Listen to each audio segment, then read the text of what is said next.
เพื่อเป็นการสร้างขบวนการคำนับรับตอนกองประชุมใหญ่ครั้งที่เก่าขององค์คณะพรรคกองบัญชาการปกส.แขวงหัวพัน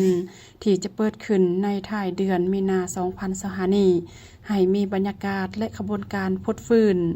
อีกอันหนึ่งก็เพื่อเฮ็ดให้ครบเขตอ้อมข้างกองบัญชาการปกส.แขวงมีความสะอาดงามตาขึ้นดังนั้นภาคส่วนอนุกรรมการขบวนการจึงได้สุกอยู่ในการสร้างขบวนการต่างๆขึ้น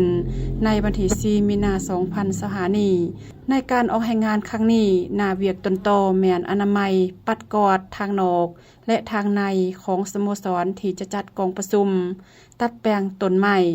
ทางหญ้าคัดโซะเรียบกำแพงเพื่อทาสีใหม่พร้อมทางประดับประดาติดธงศาสตร์ธงพักธงปิวและปัวแปลงตามสถานที่อ้อมข้าง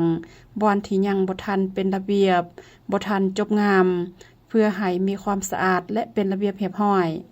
จากนั้นอนุกรรมการขบวนการยังจะได้จัดให้มีการแข่งขันกีฬาวรรณคดีประเภทต่างๆกะเกียมก่อนกำลังต่างๆเพื่อเขาอวยพรกองประชุม